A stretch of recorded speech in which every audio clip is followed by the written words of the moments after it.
खालील कथा तुम्ही दिलेल्या मूळ कथेच्या जवळपास समान आहे. फक्त भाषा थोडी अधिक सुसंगत, ओघवती आणि नैसर्गिक मराठीत लिहिली आहे.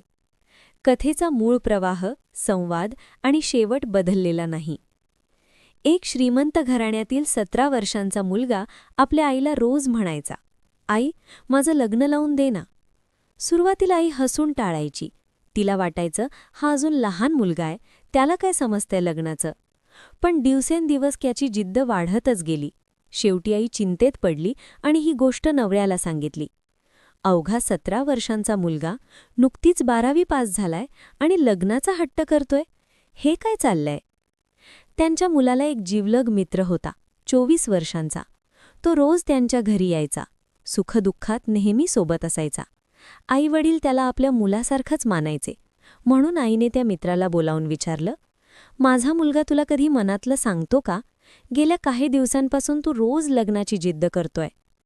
मित्राने जे सांगितलं ते ऐकून आईचे कान टवकारले.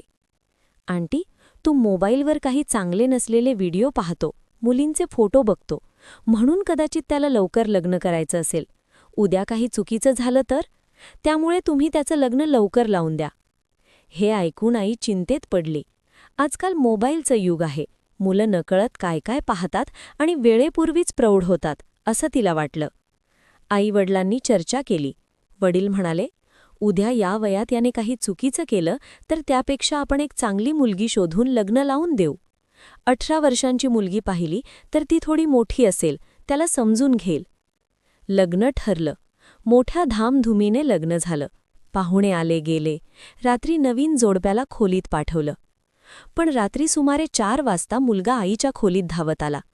दार ठोठावल्याचा आवाज ऐकून आईवडील घाबरून उठले. "इतक्या रात्री कोण?" दार उघडलं तर त्यांचा मुलगा घाबरलेला उभा होता.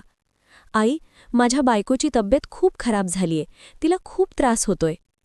आई समजूतदारपणे म्हणाली, "लग्नाचा पहिला दिवस आहे, थकली असेल, मी चहा करून आणते."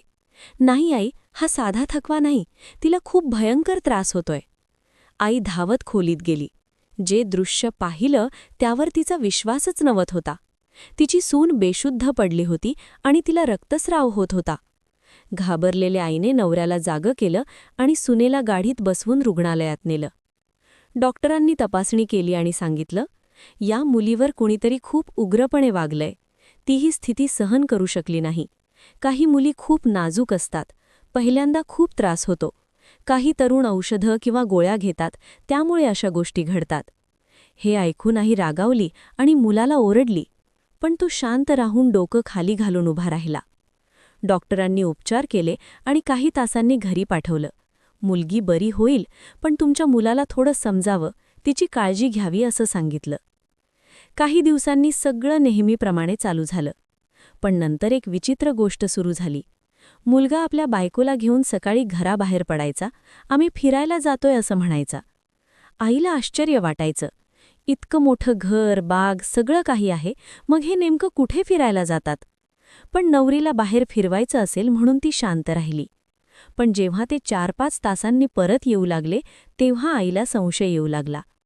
फेरफटका 1 तासाचा असतो, हे रोज 4-5 तास काय करतात? कधी दवाखाना, कधी हॉटेल, कधी रेस्टॉरंट. एके दिवशी आईची तब्येत बिघडली आणि ती त्याच दवाखान्यात गेली जिथे सून आणली होती. डॉक्टरांनी विचारलं, "आता तुमची सून कशी आहे?"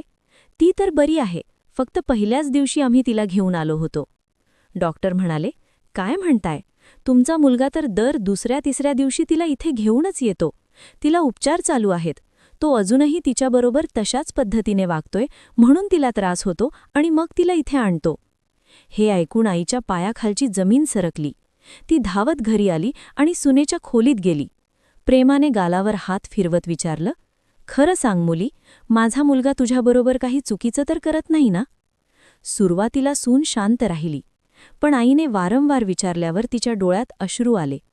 ती रडत सासूच्या मिठीत आली आणि म्हणाली, "आई, मला वाचवा. माझ्याबरोबर तुमचा मुलगा नसतो. रात्री कुणीतरी दुसराच येतो. तुमचा मुलगा खोलीतून बाहेर जातो आणि नंतर 24 वर्षांचा मुलगा येतो. तोच पहिल्या दिवसापासून आजपर्यंत सगळं करतो.